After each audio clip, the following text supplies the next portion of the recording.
낯선 아주머니가 제 남편을 5시간 동안 빤히 쳐다보더니 내리기 직전 제 손에 쪽지를 쥐어주며 빨리 도망쳐요 라고 속삭였습니다.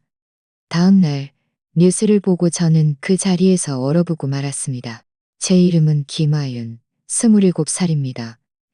남편 이지훈 씨와 결혼한 지 딱 1년이 되었죠. 이번에는 친정으로 내려가는 길이었습니다. 엄마가 저희가 보고 싶다고 며칠 와서 지내라고 하셨거든요. 이참에 이지훈 씨에게 고향의 특산물도 맛보여줄 겸해서요. 저희가 탄 KTX는 오전 열차였고 전 구간이 5시간이 넘게 걸리는 여정이었습니다. 기차에 오를 때는 사람이 그리 많지 않았어요. 저희는 자리를 찾아 앉았고 이지훈 씨는 창가에, 저는 그 옆 중간 자리에 앉았습니다. 제 바깥쪽 창가 자리에 앉았습니다. 제 바깥쪽 창가 자리는 아직 비어 있었죠.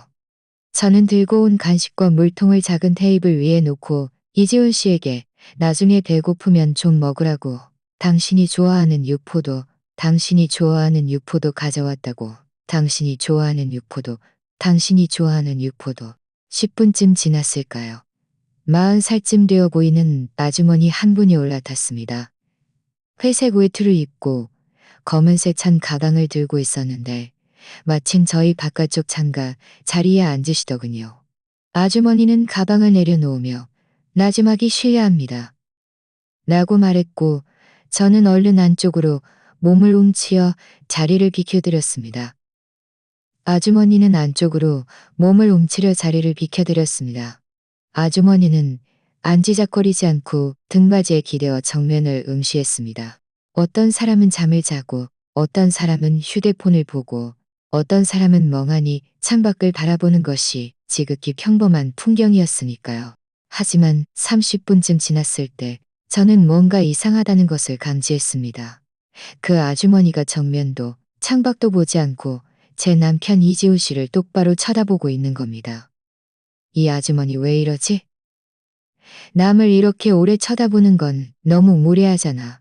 저는 몰래 이지훈 씨의 팔꿈치를 툭 치며 작은 소리로 말했습니다. 저기, 바깥에 아주머니가 계속 당신 쳐다보고 있어. 이지훈 씨가 고개를 들어 아주머니를 쳐다보자 아주머니는 얼른 시선을 돌려 창밖을 보는 척했습니다. 이지훈 씨는 눈살을 찌푸리며 제게 말했습니다. 아마 사람을 착각한 거겠지. 신경 쓰지 마. 그는 말을 마치고 다시 고개를 숙여 휴대폰을 만졌습니다. 저도 그럴 거라고 생각했습니다. 정말 사람을 착각했을지도 모른다고요. 그래서 더 이상 깊이 생각하지 않았습니다. 하지만 잠시 후 저는 아주머니가 다시 이지훈 씨를 쳐다보고 있다는 것을 발견했습니다.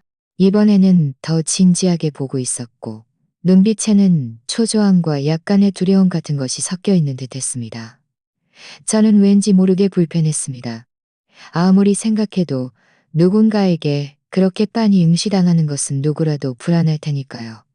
저는 물통을 꺼내 물을 마시는 척하며 눈꼬리로 아주머니를 관찰했습니다. 아주머니는 여전히 그 자세를 유지한 채 이지한 씨를 꼼짝 않고 쳐다보고 있었습니다. 마치 이지훈 씨를 꼼짝 않고 쳐다보고 있었습니다. 잔뜩 긴장한 모습이었습니다. 이대로 3시간이 넘게 흘렀습니다. 저희가 KTX에 탄 이후로 아주머니는 중간에 화장실에 한 번 간 것을 제외하고는 거의 내내 이지훈 씨를 쳐다보고 있었습니다. 이지훈 씨가 고개를 들어 저와 이야기할 때면 아주머니는 얼른 시선을 돌렸지만 이지훈 씨가 다시 고개를 숙이면 아주머니는 또다시 시선을 그에게로 돌렸습니다. 제 마음은 점점 더 불안해졌습니다. 아무래도 이 아주머니가 좀 이상하다는 셈니다. 벌써 3시간 넘게 저러고 있잖아. 우리 승무원한테 말해볼까? 이지훈 씨는 휴대폰을 내려놓으며 약간 짜증 섞인 목소리로 말했습니다. 당신 왜 이렇게 잔소리가 많아? 남이 좀 쳐다보면 어때? 아마 나를 아는 사람이라고 생각하는 거겠지. 괜히 헛생각하지 말고 남한테 패기치지 마. 이지훈 씨의 말에 저는 더 이상 고집을 부릴 수 없었고 그저 할 말을 삼켜야 했습니다. 하지만 마음속 불안감은 조금도 줄어들지 않았죠. 저는 창밖을 빠르게 스쳐 지나가는 풍경을 바라보다가 옆에서 이지훈 씨를 계속 쳐다보고 있는 아주머니를 다시 보았습니다. 뭔가 불길한 일이 일어날 것만 같았습니다. 1시간쯤 더 지났을 때 KDX 방송에서 안내가 흘러나왔습니다. 20분 후면 저희 친정집이 있는 춘천역에 도착한다는 내용이었습니다. 저는 서둘러 짐을 챙기고 간식과 물통을 가방에 넣었습니다. 바로 그때 그 아주머니 조은정 씨가 갑자기 움직였습니다. 전 가방에서 종이 한 장과 펜을 꺼내더니 재빨리 뭔가를 쓰고는 작게 적어 손에 꼭 쥐는 것이었습니다. 뭘 쓰는 거지? 왜 이렇게 긴장한 거지? 제가 미처 생각하기도 전에 아주머니는 갑자기 몸을 옆으로 돌렸습니다. 이지은 씨가 여전히 고개를 숙여 휴대폰을 보고 있는 틈을 타 아주머니는 손에 쥐고 있던 쪽지를 제 손에 재빨리 쥐어주었습니다. 그러고는 제 귀에 바싹 다가와 우리 둘만 들을 수 있는 목소리로 속삭였습니다. 언니 말 들어요. 빨리 도망쳐요. 뒤돌아보지 말아요. 제 손에 쥐어진 쪽지에 저는 그 자리에서 얼어붙었습니다. 빨리 도망치라니? 뭘 도망치라는 거지?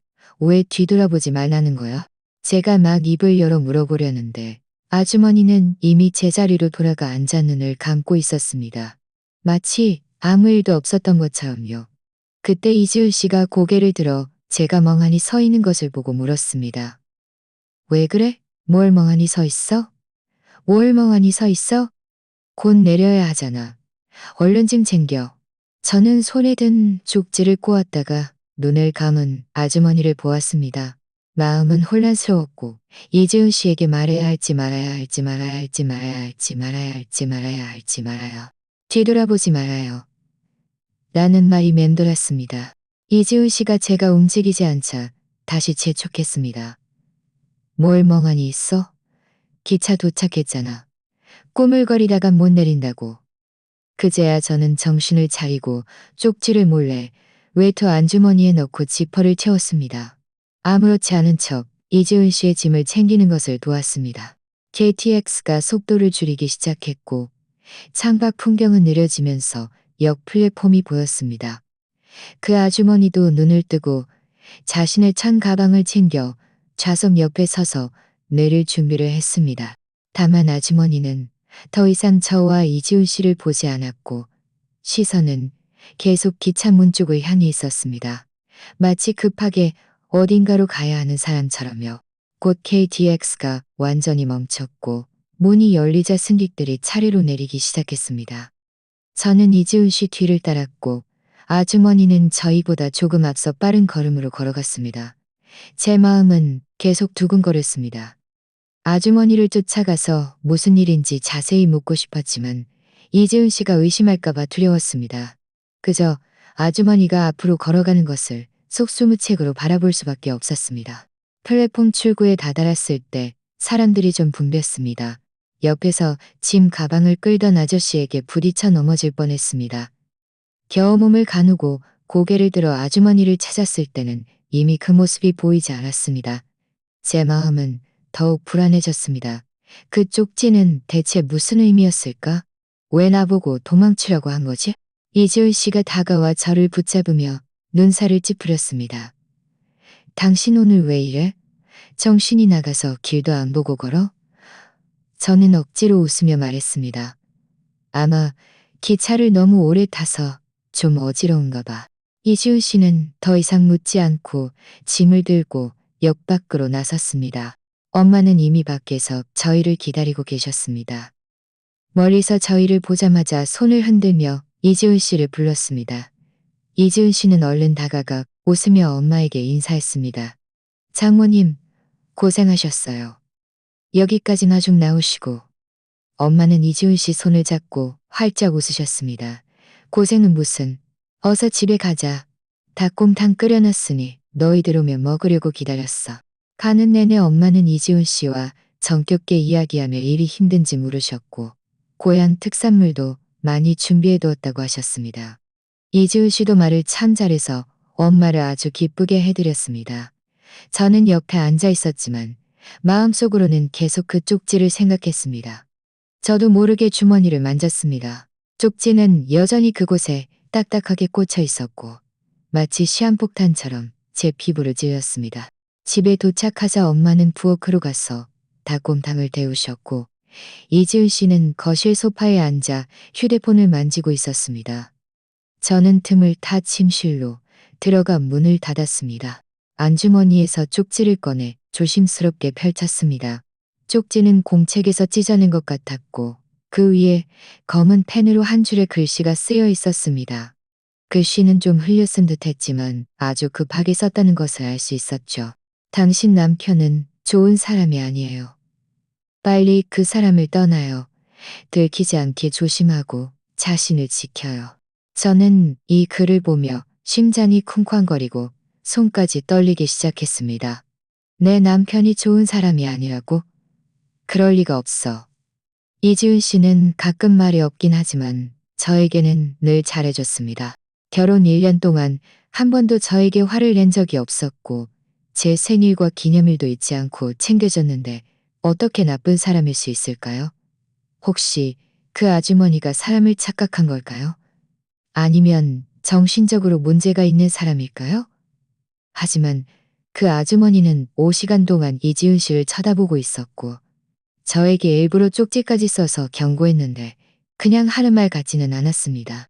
저는 생각할수록 혼란스러웠습니다. 쪽지를 다시 접어 베개 밑에 숨겼습니다. 이지은 씨가 볼까봐 두려웠습니다. 저녁 식사 때 엄마는 이지은 씨에게 닭곰탕을 크게 한 그릇 떠주며 말씀하셨습니다.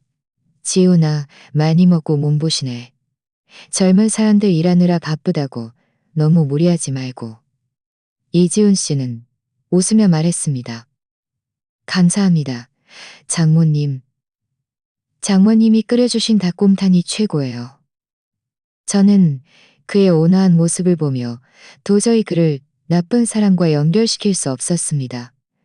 혹시 제가 너무 예민하게 생각한 걸까? 혹시 제가 너무 예민하게 생각한 걸까? 밤에 이지훈 씨와 저는 손님 방에서 잠을 잤습니다. 그는 샤워를 마치고 침대에 눕자마자 곧 잠들었고 숨소리는 아주 고르게 들렸습니다. 하지만 저는 뒤척이며 잠들지 못했습니다. 눈은 천장을 응시했고 머릿속에는 계속 아주머니의 말과 쪽지에 쓰인 글씨가 맴돌았습니다. 저는 몰래 고개를 돌려 이지훈 씨의 옆모습을 보았습니다. 그는 눈을 감고 있었고 미간을 살짝 찌푸린 채 뭔가 좋지 않은 꿈을 꾸는 듯했습니다. 문득 저희가 처음 만났을 때 이지훈 씨가 했던 말이 떠올랐습니다. 그는 지방에서 왔고 부모님은 해외에 계셔서 주변에 친척이 없다고 했습니다. 저는 그때 그가 참 불쌍하다고 생각해서 그를 더욱 각별히 챙겨줬죠. 그런데 지금 생각해보니 저는 그의 부모님을 한 번도 본 적이 없고 그의 친구들도 만난 적이 없었습니다. 그의 휴대폰에는 연락처가 거의 없었고 회사 관련 연락처가 거의 없었고 회사 관련 연락처 외에는 저와 엄마뿐이었습니다. 예전에는 그가 성격이 내성적이어서 친구를 사귀는 걸 좋아하지 않는다고 생각했는데 지금 생각해보니 혹시 그가 뭔가를 그가 뭔다고 생각했는데 생각할수록 무서워졌습니다. 저는 참지 못하고 이지훈 씨를 흔들며 작은 소리로 물었습니다. 지훈아, 혹시 예전에 누구랑 원한진 적 있어? 그는 제가 흔드는 바람에 비몽사몽간에 말했습니다. 아니, 왜? 무슨 일인데?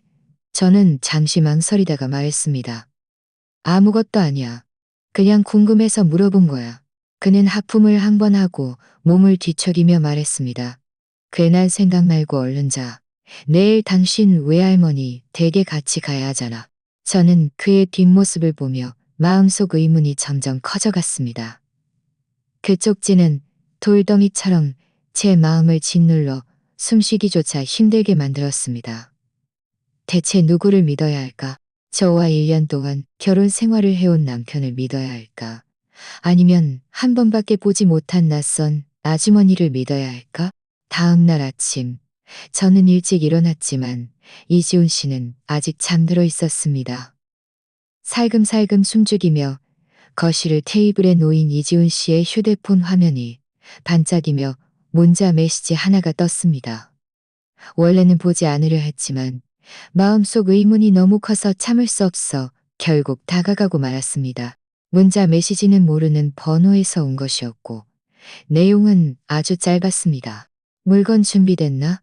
일에 차질 없게 해. 제 심장이 쿵 내려앉았습니다. 무슨 물건? 무슨 일에 차질이 없게 하라는 거지? 제가 좀 더 자세히 보려던 순간 이지훈 씨가 갑자기 침실에서 걸어 나왔습니다. 제가 거실 테이블 옆에 서 있는 것을 보자 그의 얼굴색이 순식간에 변했습니다.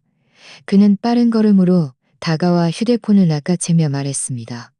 내 휴대폰을 뭘까? 그의 반응에 저는 깜짝 놀라 얼른 말했습니다. 안 봤어. 그냥 지나가다가 휴대폰 화면이 켜져 있길래. 그는 몇 초간 저를 빤히 쳐다봤고 그의 눈빛은 조금 차가웠습니다. 앞으로는 함부로 내 휴대폰 만지지 마. 그는 말을 마치고 화장실로 들어가 문을 잠갔습니다. 저는 그 자리에 멍하니 서 있었습니다. 마음속 불안감은 점점 더 강렬해졌습니다. 이지훈 씨는 한 번도 저에게 이렇게 화를 낸 적이 없었고 휴대폰을 만지지 못하게 한 적도 없었습니다. 예전에는 그가 사생활을 중요하게 생각한다고 여겼는데 지금 보니 그가 정말 뭔가 숨기고 있는 것 같았습니다. 그 아주머니의 경고 그리고 이 이상한 문자 메시지. 대체 무엇을 의미하는 걸까요? 이지훈 씨가 화장실에서 나왔을 때는 이미 휴대폰을 주머니에 넣은 상태였습니다. 얼굴에는 아무런 표정도 없었고 마치 아무 일도 없었던 것처럼요. 저는 여전히 그 자리에 움직이지 않고 서 있었습니다. 마음속이 답답했습니다. 앞으로는 함부로 내 휴대폰 만지지 마. 라는 말이 가시처럼 제 심장을 찔러 불편했습니다. 그때 엄마가 주방에서 나오셨습니다. 손에는 깨끗하게 씻은 과일 접시를 들고 환하게 웃으며 말씀하셨습니다. 하윤아, 지훈아, 어서 와서 과일 먹어. 방금 냉장고에서 꺼낸 건데 아주 달아. 이지훈 씨는 다가가 사과 한 조각을 집어 한 입 베어 물고는 웃으며 말했습니다. 정말 달콤해요. 장모님, 감사해요. 그는 저와의 불쾌했던 일을 완전히 잊은 듯 했지만 저는 도저히 웃을 수 없었습니다. 과일을 다 먹고 엄마는 재래시장에 가서 채소를 좀 사오겠다고 하셨습니다. 점심에는 제가 제일 좋아하는 갈치조림을 해주신다고요. 이지훈 씨는 자청해서 말했습니다. 장모님, 제가 같이 갈게요. 짐 드는 거 도와드릴게요. 엄마는 기쁘게 승낙하셨고 두 분은 이야기하며 집을 나섰습니다. 저는 침실로 가서 베개 밑에서 쪽지를 꺼내 다시 한번 읽었습니다. 당신 남편은 좋은 사람이 아니에요. 빨리 그 사람을 떠나요. 들키지 않게 조심하고 자신을 지켜요. 글자 하나하나가 망치처럼 제 심장을 때렸습니다. 방금 전에 이상한 문자, 메시지와 이지훈 씨의 긴장한 반응을 다시 떠올리니 저는 더 이상 참을 수 없었습니다. 그가 돌아오면 반드시 모든 것을 물어보기로 결심했습니다. 1시간쯤 후 이지훈 씨와 엄마가 채소를 들고 돌아왔습니다. 엄마는 부엌으로 가서 요리를 하셨고 이지훈 씨는 채소를 냉장고에 넣고 거실로 돌아가려 했습니다. 저는 다가가 그의 팔을 잡으며 말했습니다. 지훈아, 나랑 잠깐 침실로 들어와. 할 말이 있어. 그는 잠시 멈칫하더니 제 얼굴이 심상치 않은 것을 보고 고개를 끄덕이며 저를 따라 침실로 들어왔습니다. 저는 문을 닫고 주머니에서 쪽지를 꺼내 그의 앞에 내밀며 말했습니다. 이거 봐. 이지훈 씨는 쪽지를 받아 펼쳐보더니 단번에 미간을 찌푸렸습니다. 고개를 들어 저를 보며 말했습니다. 이게 뭐야? 누가 당신한테 이걸 줬어? 저는 심호흡을 하고 말했습니다. KTX에서 당신을 계속 쳐다보던 그 아주머니 조은정 씨가 내리기 전에 나한테 줬어. 당신이 좋은 사람이 아니니까 빨리 떠나래. 이지훈 씨는 쪽지를 다 읽고는 구겨서 바닥에 던졌습니다. 얼굴색이 아주 안 좋아졌습니다. 그 여자는 미친 사람이야. 분명 사람을 착각한 거라고. 당신은 그걸 진짜로 믿는 거야. 저는 바닥에 떨어진 종이를 주워 펼치며 말했습니다. 그 아주머니는 당신을 5시간 동안 쳐다봤고 일부러 쪽지까지 써서 나한테 경고했어. 사람을 착각한 것 같지 않아. 그리고 아침에 온 그 문자 메시지, 물건 준비됐나? 일에 차질 없게. 대체 무슨 물건이고 당신은 나한테 뭘 숨기고 있는 거야? 제가 문자, 메시지를 언급하자 이지은 씨의 눈빛이 살짝 흔들렸습니다. 목소리는 약간 짜증 섞인 투로 변했습니다. 무슨 문자 메시지? 그냥 회사 일이야. 고객이랑 주고받는 물건 말이야. 뭘 궁금해하는 거야? 당신 요즘 왜 이래? 남이 한마디 하면 나를 의심하는 거야? 나는 당신을 의심하는 게 아니야. 진실을 알고 싶은 거야. 저는 목소리를 높였습니다. 우리가 결혼한 지 1년인데 나는 당신 가족을 한 번도 본 적 없고 친구들도 만난 적 없어. 휴대폰도 만지지 못하게 하고. 그런데 이제는 모르는 사람이 당신이 나쁜 사람이라고 경고까지 해. 내가 어떻게 걱정하지 않을 수 있어? 이지훈 씨는 저를 보며 목소리가 부드러워졌습니다. 다가와 제 손을 잡으려 했습니다. 하윤아, 당신이 걱정하는 건 알지만 나는 정말 당신한테 숨기는 게 없어. 우리 부모님은 해외에서 사업을 하셔서 평소에 바쁘시니까 연락을 잘 못하는 거고, 내가 성격이 내성적이라 친구 사귀는 걸 좋아하지 않는다는 건 당신도 알잖아. 휴대폰을 못 만지게 하는 건 중요한 회사 기밀이 많아서 다른 사람이 보는 게 불편해서 그런 거지. 당신을 일부러 막는 게 아니야. 그 아주머니는 정신적으로 문제가 있는 사람이니 그 사람 말 믿고 우리 관계에 영향받지 마. 응? 저는 그의 진심 어린 눈빛을 보며 마음이 흔들렸습니다. 그의 말이 일리 있는 것 같기도 했습니다. 하지만 마음속 불안감은 여전히 사라지지 않았습니다. 저는 그의 손을 뿌리치며 말했습니다. 하지만 난 그래도 불안해. 당신이 정말 아무 일 없다면 왜 나한테 솔직히 말해주지 않는 거야? 왜 그 아주머니는 당신에 대해 그렇게 말하는 거고? 이지훈 씨는 제가 자신을 믿지 않자 목소리가 다시 초조해졌습니다. 내가 아무 일 없다고 몇 번이나 말했잖아. 당신 왜 이렇게 고집이 세? 남이 하는 말은 다 믿고 내가 하는 말은 하나도 안 믿어? 그럼 나랑 왜 살아? 그는 말을 마치고 문을 열고 나가려 했습니다. 저는 그를 붙잡았고 눈물이 왈칵 쏟아졌습니다. 지훈아, 나 당신이랑 싸우고 싶어서 이러는 거 아니야. 그냥 무서워. 나는 당신이랑 결혼해서 잘 살고 싶었는데 지금 이런 일들이 생기니까 내가 어떻게 마음 편히 있을 수 있겠어? 그냥 솔직히 말해주면 안 돼. 이지훈 씨는 제가 우는 것을 보고 얼굴색이 좀 풀렸습니다. 하윤아, 정말 당신을 속이는 거 아니야. 이렇게 하자. 우리 서울로 돌아가면 내가 당신 부모님 만나러 갈게. 그리고 내 회사 일도 보여줄게. 그럼 당신도 안심할 수 있겠지? 그 아주머니 일은 더 이상 생각하지 마. 그냥 오해였어. 저는 눈물을 닦으며 그를 보았습니다. 마음속은 여전히 혼란스러웠습니다. 그를 믿어야 할지 말아야 할지 말아야 할지 알 수 없었지만 그의 모습을 보니 더 이상 그와 다투고 싶지 않았습니다. 그때 엄마가 밖에서 하윤아, 지훈아, 밥 다 됐어. 어서 나와서 밥 먹자. 하고 부르셨습니다. 이지훈 씨는 다가와 제 눈물을 닦아주며 말했습니다. 됐어. 울지 마. 일단 나가서 밥 먹자. 장모님 걱정하시게 하지 말고. 무슨 일 있으면 나중에 천천히 이야기하자. 응? 밥을 먹는 동안 엄마는 저희 분위기가 심상치 않은 것을 눈치채고 물으셨습니다. 너희 둘 왜 그래? 아까 침실에서 뭘 다투는 거야? 이지훈 씨는 얼른 웃으며 말했습니다. 아무것도 아니에요, 장모님. 그냥 하윤이가 저한테 잠깐 투정 부린 거예요. 아까 제가 자기 가방 드는 걸 안 도와줬다고요. 엄마는 웃으며 말씀하셨습니다.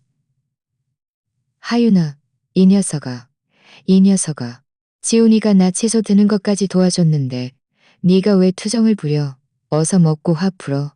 저는 젓가락을 들어 갈치조림 한 조각을 입에 넣었지만 그는 웃으며 엄마와 이야기하고 있었고 마치 방금 전의 다툼은 없었던 일인 것처럼요. 하지만 저는 마음속으로 알고 있었습니다. 이 일은 이렇게 쉽게 넘어가지 않을 거라는 것을요. 그 쪽지, 그 문자 메시지, 그 문자 메시지, 그리고 이지훈 씨의 이상한 행동들이 모두 안개처럼 제 마음을 감싸고 있어 진실을 볼 수 없게 만들었습니다. 오후에는 저희가 외할머니 댁에 가기로 되어 있었지만 저는 도저히 그럴 마음이 들지 않았습니다. 그래서 몸이 좀 안 좋아서 집에서 쉬고 싶다고 말했습니다. 엄마는 저에게 잘 쉬라고 하셨고 이지훈 씨에게는 자신과 함께 가자고 하셨습니다. 이지훈 씨는 떠나면서 저를 한 번 보더니 말했습니다. 푹 쉬고 있어. 금방 돌아올게. 저는 고개를 끄덕이고 아무 말도 하지 않았습니다. 그가 떠난 후 저는 소파에 누워 뒤척였지만 잠이 오지 않았습니다. 휴대폰을 들어 그 아주머니가 말했던 나쁜 사람에 대한 소식이 있는지 검색하려 했지만 한참을 찾아봐도 아무것도 찾을 수 없었습니다. 저는 다시 이지훈 씨가 부모님을 만나게 해주겠다고 한 말을 떠올렸고 마음속에는 약간의 기대감도 생겼습니다. 이 모든 것이 정말 단순한 오해이기를, 이지훈 씨가 정말 저에게 숨기는 것이 없기를 바랐습니다. 오후 4시쯤 이지훈 씨가 돌아왔습니다. 그는 손에 봉투 하나를 들고 들어와 웃으며 말했습니다. 하윤아, 당신이 제일 좋아하는 딸기 사왔어. 어서 맛봐. 저는 딸기를 받아들며 조금 감동했습니다. 고마워. 그는 제 옆에 앉아 말했습니다. 외할머니는 잘 지내시더라.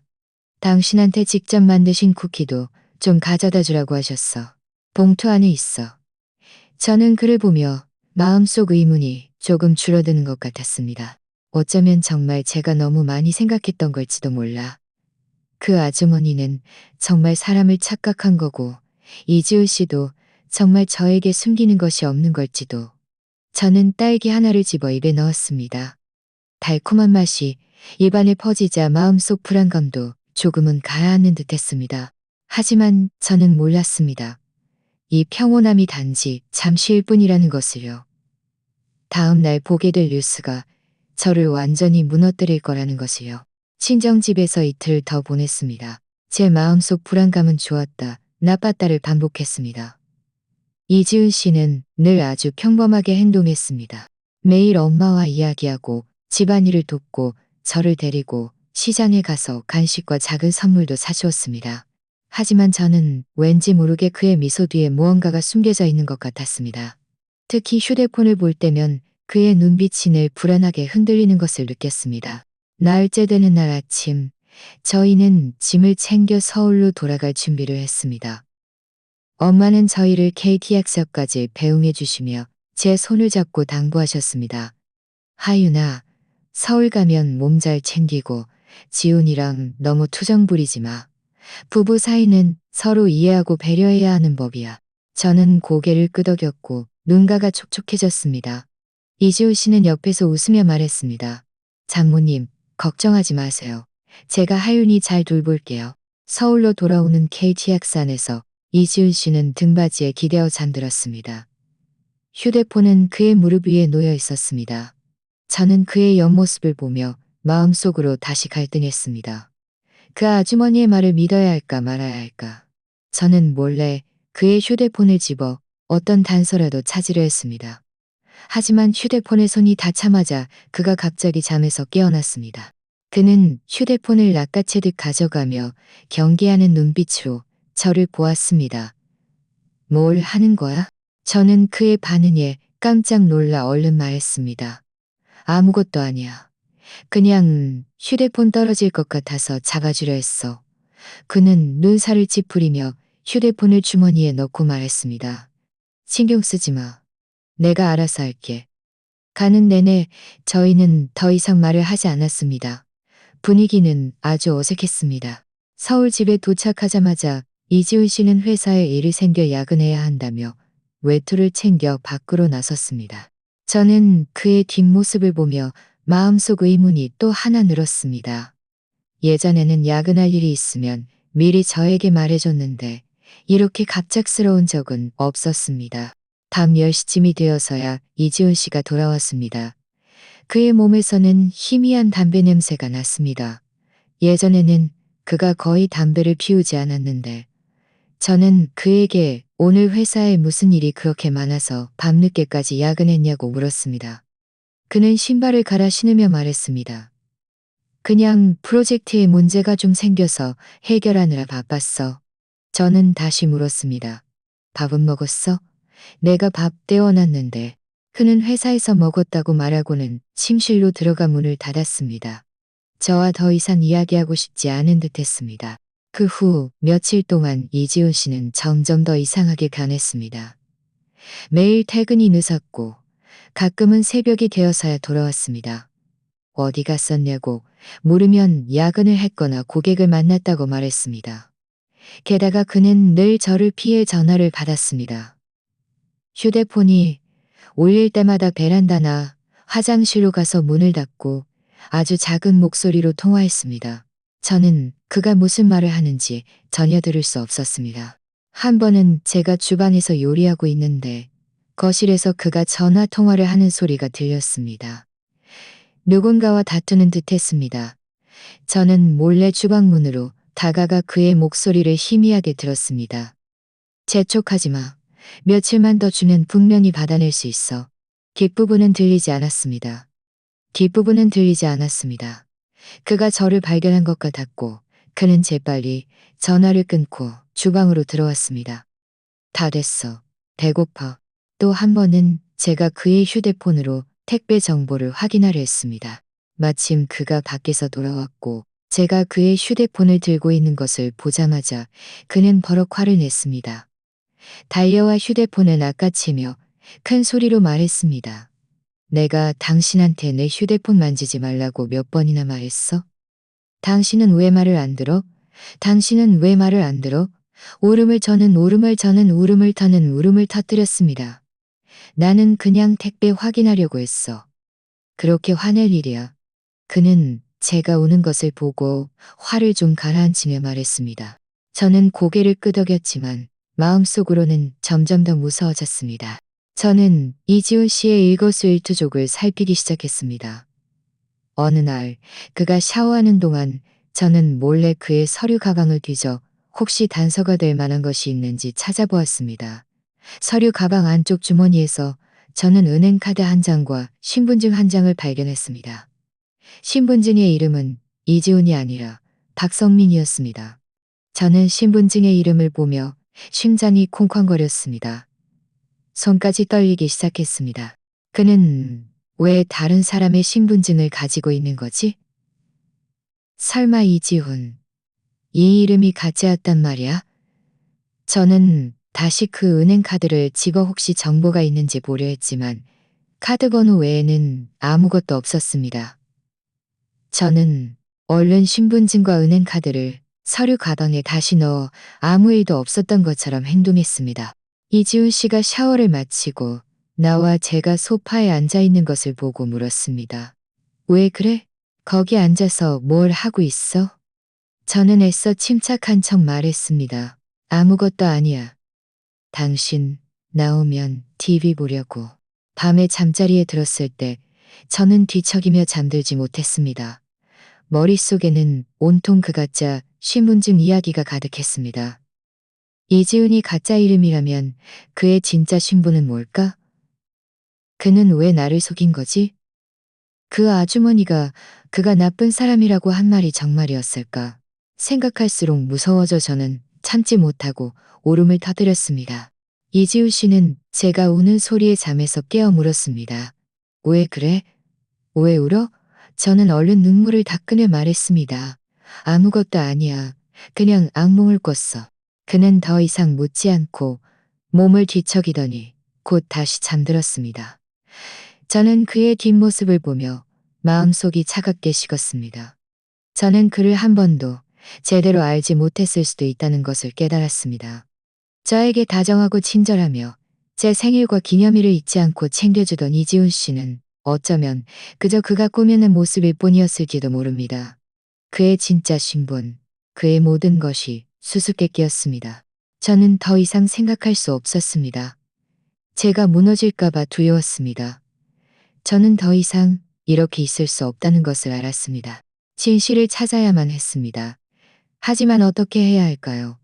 그는 지금 저를 너무 경계하고 있어서 어떤 단서도 찾을 수 없었습니다. KTX 안의 그 아주머니, 그는 대체 누구였을까요? 그는 왜 이지훈 씨에 대해 알고 있었을까요? 만약 그를 다시 만날 수 있다면 어쩌면 진실을 알 수 있을지도 모른다는 생각이 들었습니다. 다음 날 아침 이지훈 씨는 회사 회의가 있다며 일찍 일어났습니다. 그가 나간 후 저는 텅 빈 집안에 앉아 마음속이 너무나 공허했습니다. 휴대폰을 들고 엄마에게 전화해서 제 걱정을 말씀드릴까 했지만 엄마가 걱정하실까봐 결국 전화하지 못했습니다. 휴대폰을 열어 예전 사진들을 살펴보았습니다. 사진 속 저와 이지훈 씨는 활짝 웃고 있었지만 지금 보니 그 웃음들이 너무나 비웃는 것 같았습니다. 제가 멍하니 앉아 있을 때 휴대폰 화면에 갑자기 뉴스 알림이 떴습니다. 제목은 지역 경찰, 사기 혐의 남자 공개 수배, 여러 실종 사건과 연루 가능성. 제 심장이 쿵 내려앉았습니다. 들어가서 내용을 보려 했는데 사진을 보는 순간 저는 그 자리에서 얼어붙고 말았습니다. 제 손가락은 떨렸고 그 뉴스 기사를 눌렀습니다. 화면에 흑백 사진 한 장이 떴습니다. 사진 속 남자는 짧은 머리에 눈썹과 눈 사이의 윤곽은 저에게 너무나 익숙했습니다. 그건 분명 이지훈 씨였습니다. 뉴스 제목 아래에는 이렇게 쓰여 있었습니다. 수배범 박성민, 남성 32세. 다수의 금융사기 사건 연루, 피해 금액 5억여 원. 최근 반년간 2건의 실종 사건과 연관성 있음. 현재 도주 중. 시민 여러분의 제보 바랍니다. 신고 포상금 5천만 원. 저는 사진 속 박성민을 빤히 쳐다보다가 서류 가방에서 봤던 신분증 속 이름이 떠올랐습니다. 머릿속이 윙하는 소리와 함께 마치 무거운 망치로 얻어맞은 것 같았습니다. 손에 든 휴대폰이 툭 소리를 내며 소파 위로 떨어졌습니다. 그는 이지훈이 아니었습니다. 그는 박성민, 수배범이었습니다. 이전의 모든 의문과 불안감이 이 순간 모두 해답을 찾았습니다. 그는 왜 가짜 이름을 썼을까? 왜 나에게 가족과 친구를 만나게 해주지 않았을까? 왜 휴대폰을 만지지 못하게 하고 전화를 피해서 받았을까? 왜 KTX 안의 아주머니는 그를 5시간 동안 쳐다보고 쪽지까지 줘서 나에게 빨리 도망치라고 했을까? 이 모든 것이 그가 도망자였기 때문이었습니다. 저는 소파에 주저앉아 온몸이 떨렸습니다. 손발이 모두 후들거렸습니다. 지난 1년간의 관계를 떠올리니 등골에 식은땀이 흘렀습니다. 제가 어떻게 수배범과 함께 살았고 심지어 그와 결혼까지 했던 걸까요? 그가 저에게 보여줬던 모든 친절함, 그 다정하고 세심한 모습들이 모두 가짜였단 말인가요? 그가 저에게 접근한 것도 혹시 어떤 목적이 있었던 걸까요? 저는 휴대폰을 주워 다시 뉴스를 읽어 내려갔습니다. 뉴스에는 박성민이 신분 위장에 능하고 특히 독신 여성을 노려갔자 성공한 사업가의 이미지를 내세워 신뢰를 얻은 후 돈을 가로채거나 사람을 감금한다는 내용이 있었습니다. 이전의 2건의 실종 사건은 모두 그와 친밀한 관계였던 여성들이었습니다. 이 부분을 읽자 저는 온몸에 힘이 풀렸고 눈물이 멈추지 않고 흘러내렸습니다. KTX 안에서 아주머니가 제게 건네준 쪽지가 떠올랐습니다. 당신 남편은 좋은 사람이 아니에요. 빨리 그 사람을 떠나요. 들키지 않게 조심하고 자신을 지켜요. 아주머니는 이미 그가 수배범임을 알아봤고 저를 구해주려 했던 것이었습니다. 저는 다시 이전의 세부 사항들을 떠올렸습니다. 그가 부모님이 해외에 계신다고 말한 것은 사실 신분이 드러날까봐 두려웠던 것이었습니다. 그의 휴대폰에 연락처가 거의 없었던 것은 단서를 남기지 않으려 했던 것이고, 그가 최근 밤늦게 귀가하고 누군가와 다투는 소리가 들렸던 것이고, 그가 최근 밤늦게 귀가하고 누군가와 다투는 소리가 들렸던 것은 혹시 공범과 연락하거나 다음 범행을 계획하고 있었던 것은 아닐까요? 생각할수록 무서워졌습니다. 저는 마치 차가운 함정에 빠진 것 같았고 매일 밤 저와 같은 침대에서 잠들던 사람이 바로 그 함정을 파놓은 악마 같았습니다. 저는 서둘러 침실로 달려가 그 가짜 신분증을 증거로 찾으려 했습니다. 하지만 이지훈 씨의 서류 가방을 아무리 뒤져도 신분증은 찾을 수 없었습니다. 그는 제가 자신의 가방을 뒤져본 것을 눈치채고 신분증을 다른 곳에 숨긴 것이 분명했습니다. 저는 다시 방 안을 뒤지기 시작했습니다. 옷장, 서랍, 책장, 물건을 숨길 만한 모든 곳을 찾아보았지만 아무것도 찾을 수 없었습니다. 제가 너무 초조해서 울음이 터지기 직전 제 시선은 침대 옆 협탁 서랍에 멈췄습니다. 이 서랍은 평소에 잠겨 있었고 이지훈 씨는 그 안에 중요한 회사 서류가 들어있어서 저를 만지지 못하게 했습니다. 저는 작은 드라이버를 찾아 자물쇠 구멍에 대고 몇 번 힘껏 비틀었습니다. 딸깍 소리와 함께 자물쇠가 열렸습니다. 서랍 안에는 회사 서류는 없었고 검은색 공책과 철제 상자 하나뿐이었습니다. 저는 공책을 펼쳤습니다. 안에는 빼곡하게 이름과 연락처가 적혀 있었습니다. 각 이름 뒤에는 숫자가 이어져 있었고 수십만 원 챙김, 계속 주시중과 같은 이상한 메모도 있었습니다. 마지막 몇 페이지를 넘기자 제 이름이 보였습니다. 김아윤, 27세. 독신, 평범한 가정환경, 성격 단순, 아직 경계심 없음. 결혼 후, 성격 단순, 아직 경계심 없음. 이 글자를 보자 저는 온몸이 떨리고 화가 치밀어 올랐습니다. 눈물이 공책 위에 떨어져 글씨를 번지게 했습니다. 그는 처음부터 저를 목표로 삼았던 것이었습니다. 그가 저에게 보여줬던 모든 친절함은 모두 계산된 것이었습니다. 저는 다시 그 철제 상자를 열었습니다. 안에는 여러 장의 은행카드, 다른 이름의 신분증, 그리고 두툼한 현금이 들어있었습니다. 대략 10여만 원 정도 되는 것 같았습니다. 가장 충격적인 것은 상자 안에 제 사진 한 장이 들어있었다는 것이었습니다. 사진 뒷면에는 제 신분, 계좌번호, 집 주소, 심지어 엄마의 연락처까지 적혀 있었습니다. 저는 그 물건들을 들고 있다가 손을 떨었고 철제 상자가 바닥에 떨어졌습니다. 은행 카드와 현금이 사방으로 흩어졌습니다. 저는 더 이상 참을 수 없어 바닥에 주저앉아 흐느껴 울었습니다. 제가 너무 어리석고 남을 너무 쉽게 믿었다는 사실이 원망스러웠습니다. 그에게 이렇게 처참하게 속아 넘어가다니. 바로 그때 문고리에서 딸깍 하는 소리가 들렸습니다. 이지훈 씨가 돌아온 것이었습니다. 저는 깜짝 놀라 얼른 일어서서 바닥에 흩어진 물건들을 숨기려 했습니다. 하지만 이미 늦었습니다. 이지훈 씨가 문을 열고 들어와 바닥에 난장판을 보더니 제 손에 들린 공책을 보았습니다. 그의 얼굴색은 순식간에 창백해졌고 눈빛에는 평소에 온화한 이지훈과는 다른 흉악함이 가득했습니다. 그는 한 걸음, 한 걸음 한 걸음 저에게 다가왔습니다. 그의 목소리는 차갑게 가라앉아 있었습니다. 당신 다 알았군. 저는 겁에 질려 뒷걸음질 쳤고 등은 옷장에 부딪혀 더 이상 물러설 곳이 없었습니다. 그의 끔찍한 얼굴을 보며 뉴스에서 그가 실종 사건과 연루되어 있다는 말이 떠올랐습니다. 저는 죽을 만큼 두려웠고 눈물이 다시 흘러내렸습니다. 당신은 박선민이야. 수백 번 박선민. 왜 나를 속였어?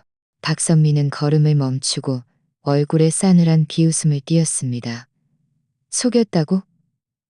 당신이 너무 어리석지 않았다면 어떻게 이렇게 쉽게 속아 넘어갔겠어? 나는 원래 당신과 좀 더 지내다가 적당한 기회를. 그의 말은 끝까지 이어지지 않았지만 저는 그가 뒤이어 하려던 말이 분명 좋은 내용은 아닐 거라는 것을 알았습니다. KTX 안 아주머니의 말, 뉴스 속 실종 사건들이 떠올랐습니다.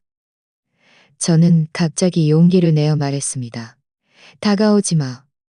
난 이미 당신의 본 모습을 알았어. 경찰에 신고할 거야. 박선민은 신고라는 두 글자를 듣자 눈빛이 더욱 흉악해졌습니다. 그는 빠른 걸음으로 저에게 다가와 손을 뻗어 저를 잡으려 했습니다. 신고? 당신이 그럴 기회가 있다고 생각해? 저는 겁에 질려 몸을 돌려 도망치려 했습니다. 문 밖으로 뛰쳐나가 소리치고 싶었지만 두 걸음 만에 그에게 팔을 잡혔습니다. 그의 힘은 엄청났고 제 팔은 뼈가 부러질 듯 아팠습니다. 저는 몸부림치며 소리쳤습니다. 놓아줘. 살려줘. 그는 제 입을 막고 침실 안으로 끌고 가며 잔인하게 말했습니다. 소리 지르지 마. 아무도 당신을 구하러 오지 않을 거하러.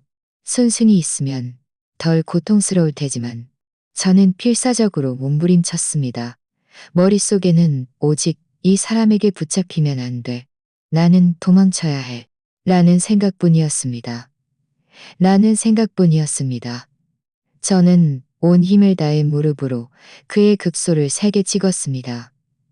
그는 아픔에 소리를 질렀고 손의 힘이 살짝 느슨해졌습니다. 저는 그 틈을 타 그를 밀치고 문 밖으로 뛰쳐나갔습니다. 뛰면서 소리쳤습니다. 뛰면서 소리쳤습니다. 수백 번 박성민이야. 박성민은 정신을 차리고 뒤쫓아오며 소리쳤습니다. 김하윤.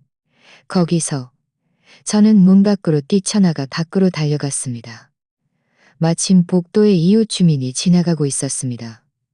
제가 당황한 모습을 그리고 뒤에서 쫓아오는 박성민을 보고 의아한 듯 물었습니다. 아가씨, 무슨 일이에요? 박성민은 이웃 주민이 있는 것을 보고 더 이상 쫓아오지 못했습니다. 그저 문가에 서서 저를 흉악하게 노려보며 말했습니다. 두고 봐. 저는 이웃 주민에게 설명할 겨를도 없이 울면서 아래층으로 뛰어내려갔습니다. 손에는 여전히 그 공책을 꼭 쥐고 있었습니다. 이것은 그가 박성민이라는 것을 증명할 중요한 증거였습니다. 아파트 단지 입구에 도착하자 길가에 편의점이 보였습니다. 저는 얼른 편의점으로 뛰어들어가 편의점 전화를 들고 떨리는 손으로 일일이에 전화를 걸었습니다. 전화가 연결되자마자 저는 더 이상 참을 수 없어 흐느껴 울며 말했습니다. 경찰관님, 신고할게요. 수백 원 박성민이 어디 있는지 알아요. 지금 우리 집에 있어요. 그가 나를 잡으려 했어요. 전화를 끄는 저는 편의점 진열대에 기대어 섰습니다. 온몸에 힘이 풀렸습니다. 편의점 사장님은 저에게 따뜻한 물 한 잔을 건네며 무슨 일이냐고 물으셨습니다. 저는 더듬더듬 그간의 일을 말씀드렸고 사장님은 이야기를 다 듣고는 저를 대신에 안도하며 가게 안에서 기다리라고 하셨습니다. 박성민이 쫓아올까봐 걱정하셨습니다. 10분쯤 후 경찰차가 요란하게 사이렌을 울리며 아파트 단지에 도착했습니다. 저는 경찰관들과 함께 위층으로 올라갔지만 집 문을 열었을 때 아는 힘이 텅 비어 있었습니다. 박성민은 도망친 것이었습니다. 경찰관들은 집안을 수색했고 은행카드와 신분증, 현금, 그리고 그 공책을 찾아냈습니다. 젊은 경찰관 한 분이 제게 말했습니다. 김하윤 씨, 제보해 주셔서 감사합니다. 이것들은 중요한 증거입니다. 저희가 이미 수배를 내렸으니 박성민을 최대한 빨리 잡을 수 있을 겁니다. 당분간은 안전에 유의하시고 되도록 혼자 지내지 마시고 낯선 사람과 접촉하지 마세요. 저는 고개를 끄덕였고 눈물이 다시 흘러내렸습니다. 박성민은 도망쳤지만 적어도 저는 안전했습니다. 그리고 제가 제공한 증거들로 미루어 보아 경찰이 곧 그를 잡을 수 있을 것이라고 믿었습니다. 그때 문득 해리악산의 그 아주머니 조은정 씨가 떠올랐습니다. 그 아주머니의 경고가 없었다면 저는 아마 지금도 속고 있었을 것이고 심지어 불행한 일을 당했을지도 모릅니다. 그 아주머니를 다시 만나 감사하다고 말하고 싶었습니다. 경찰관들이 떠난 후 저는 간단한 짐을 챙겼습니다. 악몽으로 가득 찬 이 집에서 더 이상 머물고 싶지 않았습니다. 택시를 타고 제 단짝 친구 정수아의 집으로 갔습니다. 수아는 저의 초췌한 모습을 보고 자초지종을 들은 후 안타까워하고 화를 내며 제게 자기 집에서 편안하게 지내라고 했습니다. 무슨 일이 있으면 자기가 옆에 있어주겠다고요. 밤에 수아네 집 소파에 누워 뒤척였지만 잠이 오지 않았습니다. 위험에서는 벗어났지만 박성민이 아직 도주 중이라는 생각에 마음이 너무 불안했습니다. 휴대폰을 열어 뉴스 속 수배령을 보았습니다. 아래에는 많은 네티즌들의 댓글이 달려 있었습니다. 모두 경찰이 그를 빨리 잡아주길 바란다는 내용이었습니다. 저는 속으로 조용히 기도했습니다. 경찰이 하루빨리 박성민을 법의 심판대에 세워 그에게 속고 상처받은 사람들이 보상받고 저 또한 이 악몽에서 완전히 보상받고 수아의 집에서 이틀을 지내자 제 감정은 서서히 안정되어 갔습니다. 하지만 마음속에는 늘 긴장감이 팽팽하게 감돌았습니다. 박성민이 아직 잡히지 않았다는 사실이 계속 불안했고 그가 저를 찾아올까봐 두려웠습니다. 수아는 매일 저와 함께 해주며 제가 좋아하는 음식을 만들어주고 함께 이야기하며 산책도 해주었습니다. 또 변호사도 연결해주며 나중에 필요하면 언제든 변호사의 도움을 받을 수 있다고 말해주었습니다. 사흘째 되는 날 아침, 제 사건을 담당했던 김경희님에게서 전화가 왔습니다.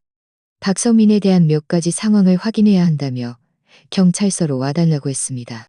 저는 마음이 좀 불안했지만 수아는 제가 혼자 가는 것이 위험할까봐 자청해서 함께 가주었습니다. 경찰서에 도착하자 김경희님은 저와 수아를 회의실로 안내하고 물 한 잔을 건네며 말했습니다. 김하일 씨, 긴장하지 마세요.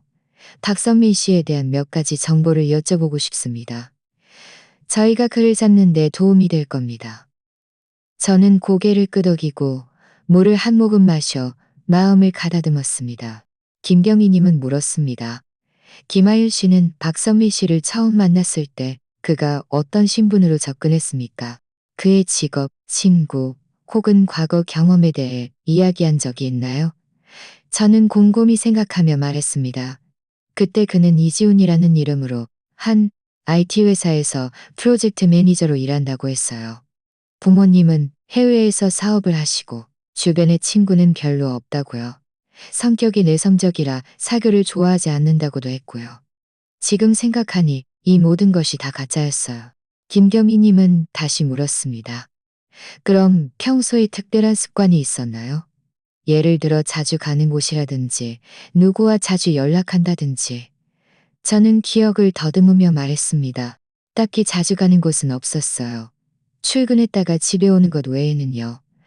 그런데 최근 한 달 동안은 밤늦게 귀가하는 일이 잦았어요.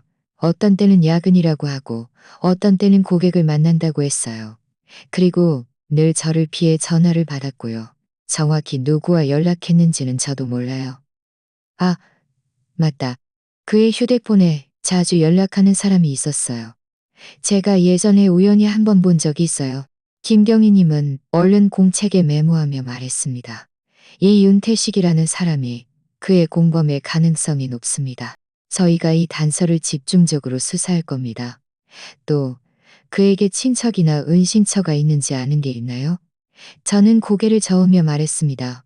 그는 저에게 친척에 대해 한 번도 말한 적이 없어요. 저희가 살던 그 집도 그가 전세로 빌린 거였고요. 다른 주거지가 있는지도 몰라요. 1시간쯤 이야기하자 김경희님은 제가 제공한 단서들을 모두 기록했습니다. 김하일 씨, 감사합니다. 이 단서들은 저희에게 매우 중요합니다.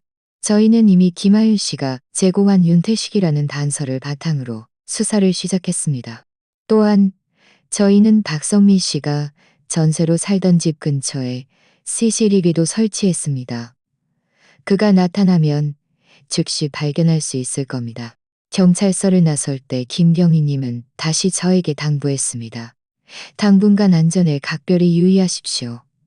되도록 혼자 외출하지 마시고 혹시 이상한 상황을 발견하거나 박성민 씨와 관련된 다른 단서가 떠오르면 즉시 저희에게 전화 주십시오. 저는 고개를 끄덕이며 말했습니다. 네, 김경희님, 감사합니다. 조심할게요. 수아의 집으로 돌아와 소파에 앉았지만 마음은 여전히 불안했습니다. 경찰 수사만으로는 부족하다는 생각이 들었습니다. 저도 뭔가 해야 박성민을 빨리 잡을 수 있을 것 같았습니다. 문득 KTX 안의 그 아주머니 조은정 씨가 떠올랐습니다. 그가 박성민이 수배범임을 알아봤으니 분명 박성민에 대해 더 많은 것을 알고 있을지도 모릅니다. 그를 찾을 수 있다면 더 많은 것을 알고 있을지도 모릅니다. 그를 찾을 수 있다면 더 많은 단서를 제공할 수 있을 텐데. 하지만 어떻게 그를 찾을 수 있을까요? 저는 생각 끝에 컴퓨터를 켜고 그 KTX 노선 관련 정보를 검색했습니다. 또 지역 커뮤니티와 소셜미디어에도 글을 올렸습니다.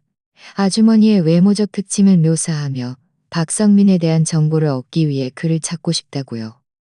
하지만 며칠이 지나도록 아무도 답장을 하지 않았습니다. 수아는 제가 초조해하는 모습을 보고 위로했습니다. 너무 조급해하지 마. 아마 아주머니가 글 못 봤거나 연락하기 불편할 수도 있어. 경찰에서도 열심히 수사하고 있으니 분명 박서민을 빨리 잡을 거야. 저는 한숨을 쉬며 말했습니다. 저는 그냥 그분을 빨리 찾아서 고맙다고 말하고 싶어요. 게다가 그분이 더 많은 단서를 알고 있을지도 모르잖아요. 경찰이 박성민을 더 빨리 잡는 데 도움이 될 수도 있고. 제가 거의 포기할 무렵 닷새째 되는 날 아침 모르는 사람에게서 쪽지 메시지가 도착했습니다. 혹시 KTX에서 회색 외투 입은 아주머니 찾으세요? 저 그분 알아요. 제 이웃이에요. 무슨 일 있으세요? 쪽지 메시지를 보자 제 마음은 순식간에 흥분으로 가득 찼습니다. 얼른 답장을 보냈습니다. 네, 맞아요. 그분을 찾고 있어요. 수백원 박성민에 대해 좀 여쭤보고 싶어서요. 번거로우시겠지만 그분과 연락 좀 해주시거나 연락처를 알려주실 수 있을까요? 30분쯤 후 상대방에게서 답장이 왔습니다. 그분께 말씀드렸는데 만나겠다고 하세요. 내일 오후 3시에 시내 카페에서 만나는 게 어떠세요? 주소는 제가 보내드릴게요. 그리고 그분이 당신한테 말씀드리래요. 만날 때 다른 사람 말고 당신 혼자 오라고요. 혹시 위험할까봐 걱정하세요. 저는 얼른 답장했습니다. 네, 알겠습니다. 고마워요. 내일 꼭 제 시간에 갈게요. 다른 사람한테는 말하지 않을 거예요. 쪽지 메시지를 끄는 저는 마음이 흥분되면서도 긴장되었습니다. 흥분된 것은 드디어 아주머니를 찾을 수 있게 되어 더 많은 단서를 얻을 수 있을지도 모른다는 생각 때문이었고, 긴장된 것은 만날 때 혹시 위험한 일이 생길까 봐였습니다. 만약 이게 함정이라면 어쩌지? 수아도 이 사실을 알고 좀 걱정했습니다. 내가 같이 가줄까? 혹시 무슨 일 생기면 내가 도와줄 수도 있잖아. 저는 잠시 생각하다가 말했습니다. 아니, 괜찮아. 아주머니가 혼자 오라고 하셨으니 내가 다른 사람 데려가면 아마 말해주지 않을지도 몰라. 게다가 사람들 많은 카페에서 만나기로 했으니 위험하지 않을 거야. 걱정 마. 내가 계속 연락할게. 다음 날 오후, 저는 약속 시간보다 30분 일찍 카페에 도착했습니다. 창가에 있는 자리에 앉아 커피 한 잔을 시켰습니다. 마음은 초조하면서도 기대감에 부풀어 있었습니다. 저는 계속 문 쪽을 보며 아주머니를 놓칠까봐 걱정했습니다. 2시 50분쯤 회색 외투를 입고 검은색 천 가방을 든 아주머니가 카페로 들어섰습니다. KTX 안에 그 아주머니였습니다. 저는 얼른 일어서서 손을 흔들며 말했습니다. 아주머니, 여기요. 아주머니는 저를 보고 빠른 걸음으로 다가왔습니다. 앉자마자 주변을 경계하듯 둘러보더니 말했습니다. 여기 사람이 많으니 이야기하기 편하겠네요. 저를 찾은 건 박성미 씨 때문이죠? 저는 고개를 끄덕이며 흥분된 목소리로 말했습니다. 아주머니, 정말 고맙습니다.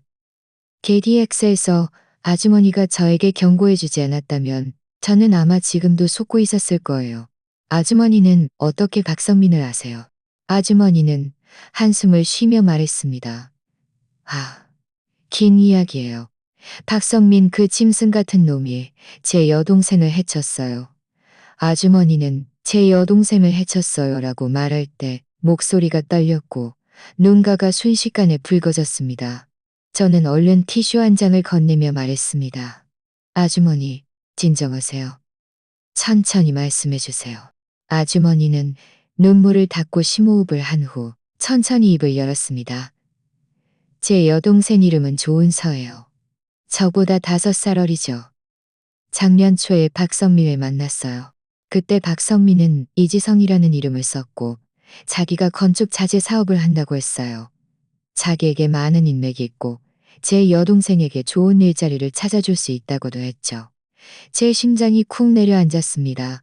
박성민이 이지훈 말고도 다른 가짜 이름을 썼다니. 그는 계속해서 다른 신분으로 사람들을 속여왔던 것이었습니다. 아주머니는 계속해서 말했습니다. 제 여동생은 그때 막 이혼해서 마음이 안 좋았어요. 박성민은 매일 여동생 곁에서 선물을 사주고 좋은 말을 해주고 여동생의 골칫거리도 많이 해결해줬죠. 제 여동생은 금방 그에게 속아 넘어갔어요. 그가 믿을 만한 사람이라고 생각했고 그와 결혼하고 싶다고 저에게 말하기까지 했어요. 그때부터 저는 뭔가 잘못되었다고 느꼈어요. 아주머니의 목소리에는 후회가 섞여 있었습니다. 저는 여동생에게 낯선 사람을 그렇게 빨리 믿지 말고 그의 배경을 확실히 알아본 후에 결정하라고 했어요. 하지만 제 여동생은 제 말을 전혀 듣지 않았고 오히려 제 말을 전혀 듣지 않았고 나중에 박성민은 제 여동생에게 자신이 건축 자재 프로젝트가 있는데 돈을 많이 벌 수 있다며 여동생에게 가지고 있던 모든 저축을 투자하라고 했어요. 친척과 친구들에게도 돈을 빌리라고 했고요. 프로젝트로 돈을 벌면 2배로 갚아주겠다고 했어요. 저는 주먹을 꽉 쥐었습니다. 마음속은 화와 초조함으로 가득 찼습니다. 분명 좋은 일이 아닐 거라는 것을 알았죠. 제 여동생은 그만 흥분해서 자신이 모아둔 2천만 원이 넘는 돈을 모두 박성민에게 줬어요. 저에게도 500만 원을 빌렸고 다른 친척들에게도 수천만 원을 빌려서 총 4천만 원이 넘는 돈을 모두 박성민에게 줬죠. 아주머니의 눈물이 다시 흘러내렸습니다. 결국 돈을 준 지 며칠도 안 돼서 박성민은 사라졌어요. 전화도 안 되고 카톡도 차단되었죠. 제 여동생이 그가 말했던 회사에 찾아갔지만 그런데 신고하기로 하느꼈습니다. 그제야 제 여동생은 자신이 속았다는 것을 안 자신이 저는 사방을 찾아다녔어요. 경찰에도 신고하고 실종 전단지도 붙였지만 찾을 수가 없었어요. 나중에 경찰이 제 여동생이 이전에 2건의 실종 사건처럼 박성민에게 감금되었을 수도 있고 심지어 이미 죽었을 수도 있다고 말했어요. 이 말을 듣자 저도 참을 수 없었습니다. 조은서 씨가 안타까웠고 저 자신도 두려웠습니다. 아주머니가 경고해주지 않았다면 저도 조은서 씨처럼 돈을 잃고 심지어 불행한 일을 당했을지도 모릅니다. 그때부터 저는 직장을 그만두고 박성민을 찾아 전국을 돌아다녔어요. 아주머니는 눈물을 닦고 눈빛이 단호해졌습니다. 그의 사진을 들고 근처 몇 개 도시를 다녔고 수없이 KTX와 기차를 탔어요. 그저 그의 흔적이라도 찾고 싶어서요. 그날 KTX에서 제가 막 앉았을 때 그를 봤어요. 처음에는 확신할 수 없어서 한참을 쳐다보다가 그가 박성민이라는 것을 확인했죠. 제 마음은 미움과 초조함으로 가득했어요. 그 자리에서 그를 폭로하고 싶었지만 그가 궁지에 몰려고 싶었지만 저는 아주머니의 손을 잡으며 말했습니다. 아주머니, 정말 고맙습니다. 정말 고마워요. 아주머니가 아니었다면 저는 지금 어떻게 되었을지 몰라요. 걱정 마세요. 제가 아주머니를 도와드릴게요. 우리 함께 박성민, 그 나쁜 놈을 법의 심판대에 세워요. 아주머니는 고개를 끄덕이며 말했습니다.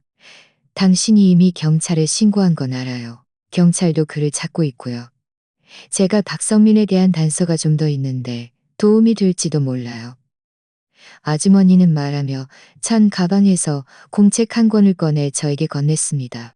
이 공책에는 제가 1년 넘게 수집한 박성민에 대한 정보가 적혀 있어요. 그가 갔을 만한 곳들, 그리고 그와 접촉했던 사람들의 연락처도요. 그중 한 사람이 저에게 박성민에게 윤태식이라는 공범이 있다고 했어요. 그들은 자주 함께 사기를 쳤고 윤태식이 교회에 버려진 창고를 가지고 있는데 아마 그곳이 그들이 사람을 감금하는 곳일지도 모른다고 했어요. 저는 공책에 빼곡하게 적힌 글씨를 보며 너무나 감동했습니다. 아주머니는 박성민을 찾기 위해 이렇게나 많은 노력을 했다니. 저는 얼른 말했습니다. 아주머니, 이 단서는 정말 중요해요. 제가 전에 경찰에게 윤태식이라는 이름을 말했었는데 이제 창고에 대한 것까지 알게 되었으니 경찰이 이 단서를 따라 박선민을 찾을 수 있을 거예요. 아주머니는 말했습니다. 원래 제가 직접 그 창고를 찾아가려 했는데 위험할까봐 그리고 섣불리 움직였다가 도리어이를 그르칠까봐 걱정했어요.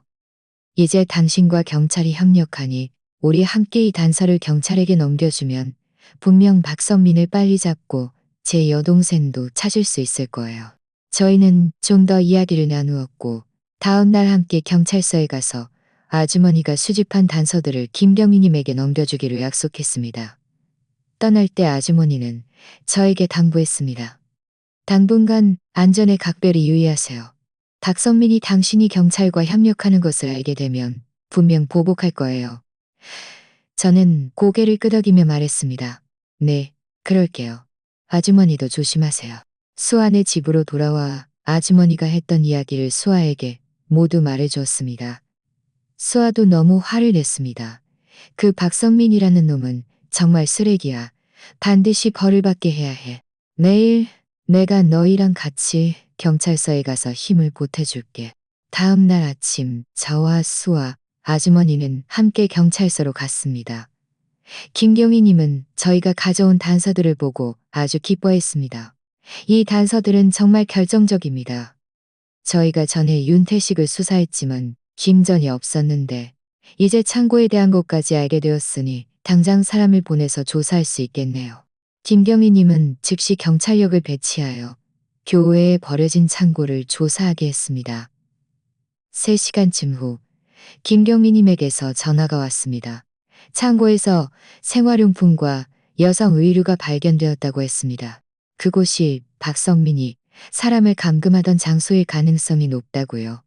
게다가 현장의 흔적으로 미루어 보아 박성민과 윤태식이 최근에도 그곳에 왔을 가능성이 있다고 했습니다. 비록 창고에서 조은서 씨와 다른 실종자들을 찾지는 못했지만 적어도 박성민의 은신처를 확인했다는 사실은 저희 모두에게 희망을 주었습니다. 김경희님은 말했습니다. 저희는 이미 창고 주변에 잠복 근무를 배치했고 윤태식에 대한 수사도 강화했습니다. 머지않아 박성민과 윤태식을 잡을 수 있을 겁니다. 경찰서를 나설 때 아주머니의 얼굴에 드디어 희미한 미소가 떠올랐습니다. 하윤아, 고마워. 만약 내 여동생을 찾을 수 있다면 평생 당신의 도움을 잊지 않을 거야. 저는 말했습니다. 아주머니, 저희는 서로 돕는 거예요. 감사할 거라면 경찰에게 감사해야죠. 그분들이 계속 박성민을 찾기 위해 노력하고 있으니까요. 그 후 며칠 동안 저는 매일 경찰 소식을 기다렸습니다. 마음은 기대와 긴장으로 가득했습니다. 박성민을 빨리 잡아서 조은서 씨를 찾고 박성민에게 속고 상처받은 사람들이 보상받고 저 자신도 이 악몽에서 완전히 벗어나 새로운 삶을 시작할 수 있기를 바랐습니다. 제가 초조하게 기다리고 있을 때 김경희님에게서 갑자기 전화가 왔습니다. 중요한 상의할 일이 있다며 경찰서로 빨리 와달라고 했습니다. 저는 마음이 쿵 내려앉았습니다.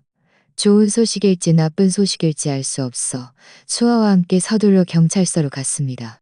저와 수아가 경찰서에 도착했을 때 김경희님은 문 앞에서 저희를 기다리고 있었습니다. 얼굴은 좀 심각해 보였습니다. 저는 마음이 더욱 불안해져 얼른 물었습니다. 김경희님, 혹시 무슨 일 생겼어요? 김경희님은 한숨을 쉬며 말했습니다. 일단 들어와서 이야기하시죠. 저희는 그를 따라 이전 회의실로 들어갔고 그가 저희에게 물을 따라준 후에야 입을 열었습니다. 저희가 창고 쪽 CCTV를 확인한 결과 박선미 씨가 어제 오후에 창고에 갔다가 금방 돌아온 것을 발견했습니다. 다른 사람을 데리고 가지는 않았고요. 또한 저희가 윤태식 씨의 진짜 신분을 파악했습니다. 그는 주지간이라는 이름으로 사기 전과가 있습니다. 현재 서부의 한 낡은 아파트 단지에 살고 있습니다. 저희는 원래 오늘 밤에 그를 체포하고 박성민 씨도 찾으려 했습니다. 그런데 소식을 들으니 박성민 씨가 저희가 자신을 수사하고 있다는 것을 안 것 같습니다. 방금 전 경찰서로 직접 전화까지 걸어왔습니다. 저는 깜짝 놀라 믿을 수 없다는 듯 물었습니다. 그가 직접 전화를 걸었다고요? 뭘 하려는 거죠? 김경미님은 말했습니다. 그는 전화에서 김하윤 씨가 자신을 수배범이라고 모함하고 자신의 물건을 훔쳤다며 저희에게 공정하게 처리해달라고 했습니다. 또 김하윤 씨가 계속 자신을 모함하면 명예훼손으로 고소하겠다고 했습니다. 저는 화가 나서 손까지 떨렸습니다. 그는 거짓말하는 거예요. 분명히 그가 저를 속인 거고 그는 수배범이에요. 증거도 있어요. 증거도 있어요. 김경희님은 고개를 끄덕이며 말했습니다. 저희도 김하인 씨가 증거를 가지고 있다는 것을 압니다. 하지만 박선미 씨는 지금 김하일 씨가 자신을 모함한다고 굳게 주장하고 있고 또 김하일 씨가 자신과 다퉈서 일부러 보복하는 것이라고 말하고 있습니다. 게다가 그는 지금 아주 교활해서 어떤 실질적인 증거도 남기지 않았습니다. 바로 그때 회의실 문이 갑자기 열렸습니다. 익숙한 목소리가 들려왔습니다. 하윤아, 당신 어떻게 나한테 이럴 수 있어? 우리가 부부인데 나를 수배범이라고 모함하다니. 저는 뒤를 돌아보았고 놀랍게도 박성민이었습니다. 그는 검은색 외투를 입고 손에는 살을 들고 있었습니다. 얼굴에는 억울한 표정이 가득했고 이전에 흉악했던 모습과는 전혀 다른 사람이었습니다. 저는 겁에 질려 얼른 일어서서 한 걸음 뒤로 물러섰습니다. 수아도 얼른 제 앞을 막아서며 말했습니다. 당신이 왜 여기에 있어? 뭘 하려는 거야? 박성민은 수아를 무시하고 저를 보며 말했습니다. 하윤아, 당신이 요즘 마음이 안 좋은 건 알지만 이런 걸로 장난치면 안 되잖아? 내가 언제 수배범이 됐어? 당신은 혹시 남의 깸에 넘어가서 나를 오해한 건 아니야? 그는 말하며 제 손을 잡으려 했습니다. 김경희님은 얼른 그를 막아서며 말했습니다. 박성민 씨, 여기는 경찰서입니다. 함부로 행동하지 마십시오. 박성민은 김경희님을 보며 서류철에서 신분증과 몇 가지 서류를 꺼냈습니다. 김경희님 보세요. 이게 제 신분증입니다. 저는 정말 이지훈이라고요. 박성민이라는 사람이 아닙니다. 전에 하윤이가 제가 가짜 신분증을 가지고 있다고 말했는데 아마 잘못 봤거나 다른 사람에게 속은 것일 겁니다. 이것들은 제 재직증명서입니다. 저는 분명 IT 회사에 다니고 있습니다. 수배범이 아닙니다. 저는 그의 손에 들린 신분증을 보며 마음속이 너무나 의아했습니다. 그 신분증의 이름은 분명 이지훈이었고 사진도 그의 얼굴이었습니다. 설마 내가 전에 봤던 박성미 신분증이 가짜였던 걸까? 아니야. 뉴스에 나온 사진은 분명 그 사람인데 그는 분명 또 가짜 신분증을 위조한 거야. 저는 얼른 말했습니다. 김경희님, 그는 거짓말하는 거예요. 그 신분증은 가짜예요. 뉴스에 나온 수배범 박성민이 바로 이 사람이에요. 저는 그가 쓴 공책도 가지고 있어요. 저를 속인 과정이 다 적혀 있어요. 제가 말하며 공책을 꺼내려는데 박성민이 갑자기 저를 가로막으며 말했습니다. 하윤아, 더 이상 헛소리하지 마. 그 공책은 내가 평소에 업무 기록한 거야. 당신이 어떻게 함부로 내 물건을 가져가서 나를 모함할 수 있어? 그의 말을 듣자마자 저는 그가 이미 제가 아주머니와 함께 경찰을 찾아갔다는 것을 알고 있었고 지금은 일부러 상황을 역전시켜 저와 아주머니가 짜고 돈을 뜯어내려 한다고 말하는 것임을 깨달았습니다. 아주머니가 전에 저에게 박선민을 찾기 위해 모든 저축을 썼다고 말했으니 그가 돈을 뜯어낼 리가 없었습니다. 김경희님은 박성민의 서류를 보았다가 저를 보며 말했습니다. 박성민 씨, 본인이 이지훈이라고 말했고 저희가 신분을 확인하겠습니다. 김하윤 씨가 제공한 공책도 저희가 추가 조사를 할 겁니다. 지금은 누가 거짓말하는지 확정할 수 없습니다.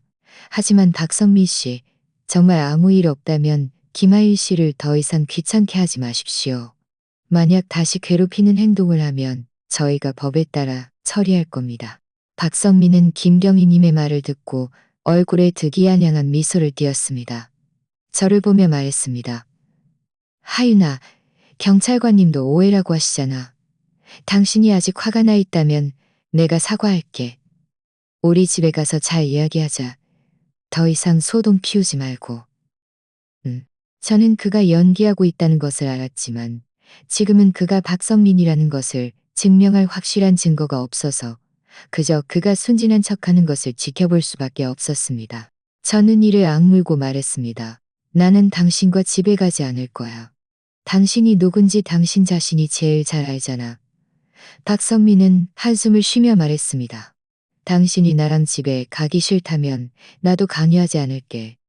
하지만 하윤아, 남의 꿰매 넘어가서 더 이상 나를 모함하지 않았으면 좋겠어. 만약 계속 나를 모함한다면 나는 정말 당신을 명예훼손으로 고소할 거야.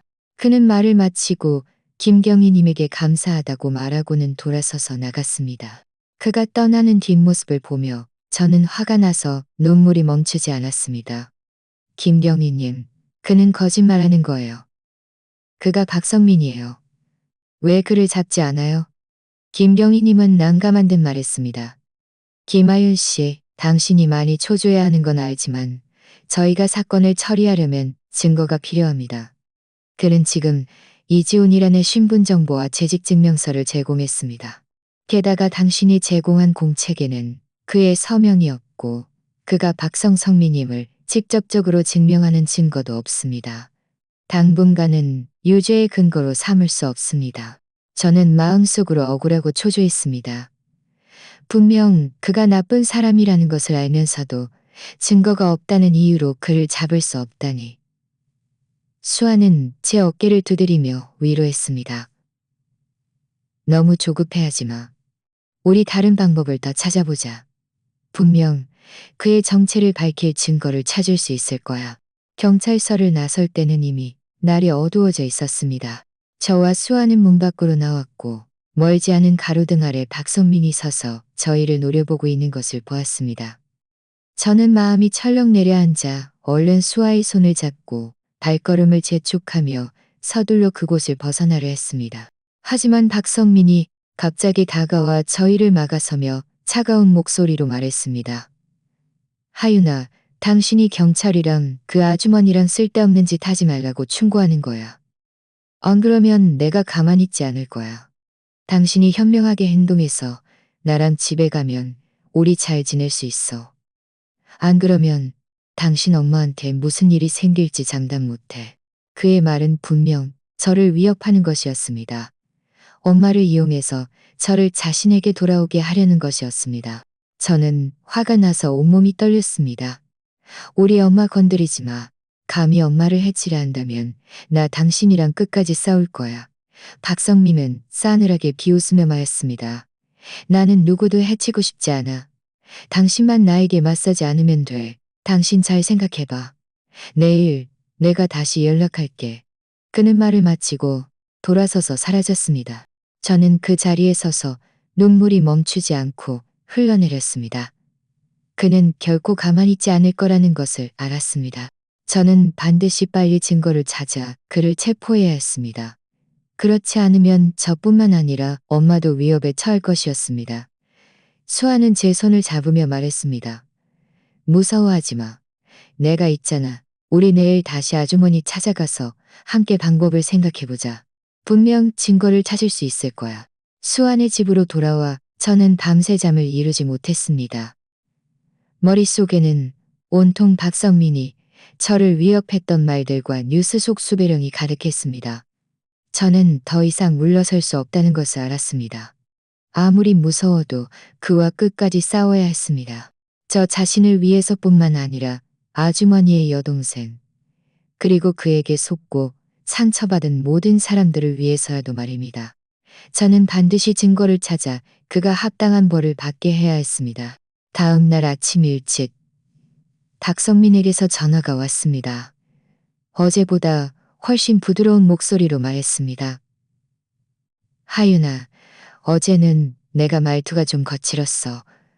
화내지 마. 우리가 부부인데 무슨 일 있으면 좋게 이야기하면 되잖아? 저녁에 내가 밥 살게. 우리 진지하게 이야기 좀 해보자. 응? 저는 휴대폰을 쥐고 속으로 계산했습니다. 그는 분명 저를 다시 속여서 자신에게 돌아오게 하거나 아니면 증거를 없앨 기회를 찾으려는 것이었습니다. 차라리 내가 그에게 응하는 척하며 만나서 더 많은 증거를 모으는 게 낫겠어. 저는 심호흡을 하고 억지로 서운한 척 말했습니다. 알았어. 어제는 나도 좀 충동적이었어. 그럼 저녁에 보자. 우리 예전에 자주 가던 그 한식당에서. 전화를 끊자마자 저는 아주머니와 김경희님에게 전화해서 제 계획을 말씀드렸습니다. 김경희님은 좀 걱정스러운 듯 말했습니다. 김하윤 씨, 그렇게 하면 너무 위험합니다. 박성민은 아주 교활합니다. 만약 그가 당신에게 해를 끼치면 어떡합니까? 저는 단호하게 말했습니다. 김경희님, 지금은 이렇게 해야만 증거를 얻을 수 있어요. 저는 조심할게요. 식당 주변에 잠복해 계시다가 위험하면 제가 신호를 보낼게요. 아주머니도 말했습니다. 하윤아, 꼭 조심해야 해. 나도 너랑 같이 식당 밖에 있을게. 무슨 일 생기면 바로 도와줄 수 있잖아. 상황을 조율한 후 저와 수아는 녹음기와 초소형 카메라를 사서 옷 속에 숨겼습니다. 수아는 몇 번이고 저에게 신신당부했습니다. 꼭 조심해. 들키지 않도록. 만약 뭔가 이상하다고 느껴지면 바로 도망쳐. 억지로 버티지 마. 저는 고개를 끄덕이며 말했습니다. 걱정 마. 조심할게. 저녁 6시. 저는 정시에 한식당에 도착했습니다. 박성민은 이미 와 있었고 저희가 예전에 자주 앉던 창가 자리에 앉아 있었습니다. 제가 들어서는 것을 보자마자 얼른 일어서서 웃으며 말했습니다. 하윤아, 왔어? 어서 앉아. 당신이 좋아하는 갈치조림이랑 계란찜 이미 시켜놨어. 저는 속으로 역겨움을 느꼈지만 애써 침착한 척 자리에 앉으며 말했습니다. 고마워. 밥을 먹는 동안 박성민은 계속 저에게 사과했습니다. 예전에 자신이 잘못했고 저를 속인 것이 미안하다고 말했습니다. 그리고 앞으로는 저와 잘 지낼 테니 더 이상 경찰이나 아주머니와 연락하지 말라고 했습니다. 저는 그의 말을 들으면서 몰래 녹음기의 스위치를 눌렀습니다. 그리고 말했습니다. 나는 그들과 연락하지 않을 수 있어.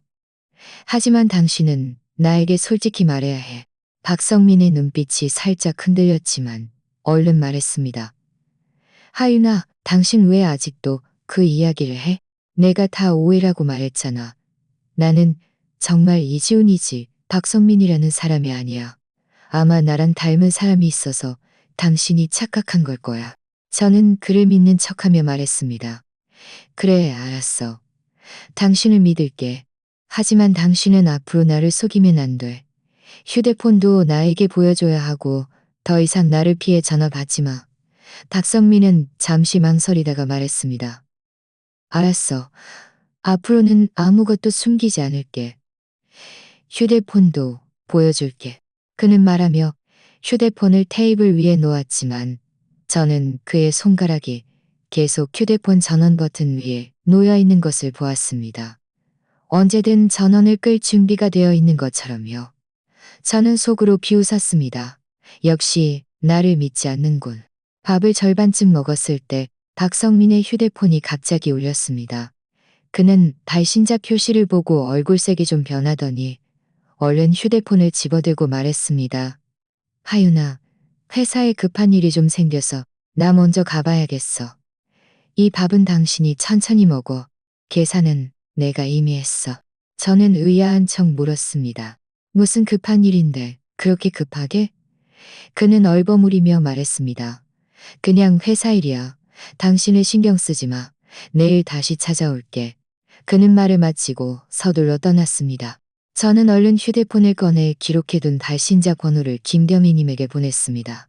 김겸희님, 이게 박성민이 방금 받은 전화 번호예요. 아마 그의 공범일 거예요. 빨리 확인해 주세요. 얼마 지나지 않아 김경희님에게서 답장이 왔습니다.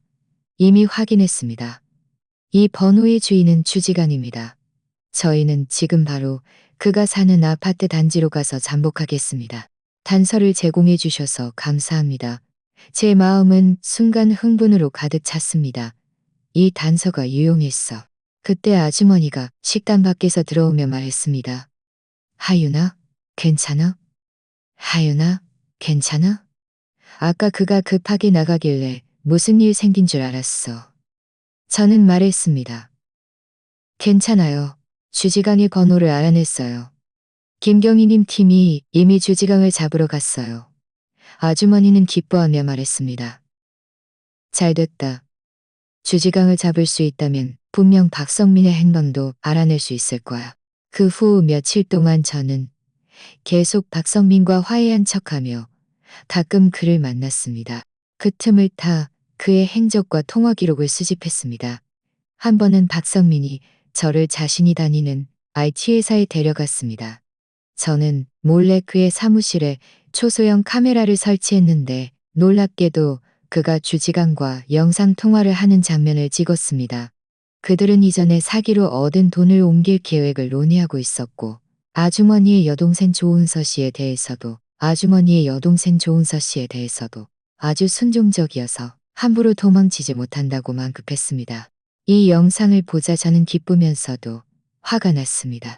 기쁜 것은 드디어 증거를 확보했다는 사실이었고 화가 난 것은 박성민이 정말 조은서 씨를 감금하고 있었다는 사실 때문이었습니다.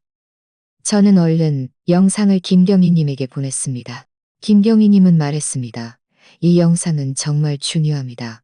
저희는 이제 바로 체포영장을 신청해서 박성민과 주지강을 체포할 수 있습니다. 또한 영상에서 그들이 언급한 장소를 토대로 조은서 씨가 교외에 버려진 공장에 감금되어 있을 가능성이 있다는 것을 확인했습니다. 지금 바로 사람을 보내서 구출하겠습니다. 동시에 아주머니도 박성민에게 속은 다른 피해자들과 연락이 닿았습니다. 총 5명이었고 각자 박성민에게 수백만 원에서 수천만 원에 이르는 돈을 사기당했습니다. 저희는 단체 카톡방을 만들어서 각자 수집한 증거들을 모두 모았습니다. 계좌이체 기록, 그리고 박성민이 신분을 위조한 증거들까지 모두 김경희님에게 보냈습니다. 김경희님은 증거를 받은 후 저에게 전화해서 말했습니다. 김하윤 씨, 여러분이 제공해 주신 이 증거들은 정말 결정적입니다. 이제 증거가 충분합니다. 저희는 내일 아침 체포작전을 실행하기로 결정했습니다. 한편으로는 박성민과 주지강을 체포하고 다른 한편으로는 버려진 공장에서 조은서 씨를 구출할 겁니다. 김하윤 씨와 아주머니는 내일 작전에 참여하지 마시고 집에서 소식을 기다리세요. 안전에 유의하시고요. 저는 고개를 끄덕이며 말했습니다. 네, 알겠습니다. 김경희님, 고생 많으셨습니다. 전화를 끊자 저와 아주머니, 수많은 기쁨에 겨워 서로를 얼싸안았고 눈물이 흘러내렸습니다. 이렇게 오랫동안 노력한 끝에 드디어 결과가 나타났습니다.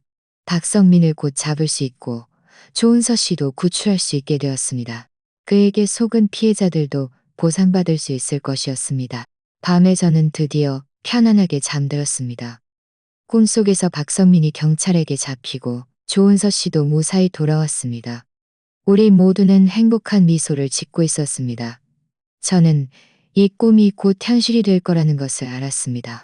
다음 날 아침, 저는 일찍 잠에서 깨어 휴대폰을 계속 쳐다보며 김경희님의 소식을 기다렸습니다. 오전 10시쯤 김경희님에게서 전화가 왔고 그의 목소리에는 흥분이 섞여 있었습니다. 김하윤 씨, 좋은 소식 알려드릴게요.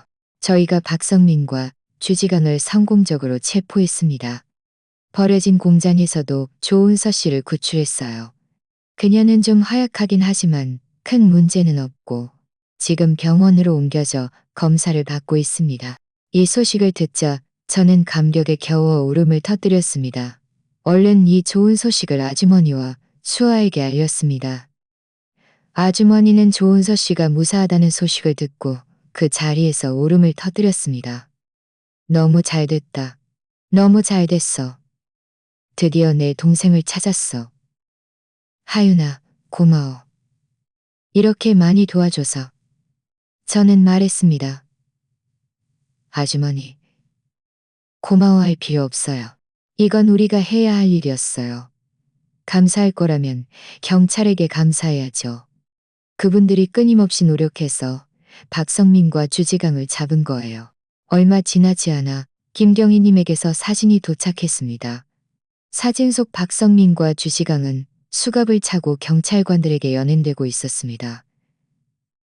그들의 얼굴에는 이전의 오만함과 득이한 향함은 더 이상 없었고 오직 초췌함만 남아 있었습니다.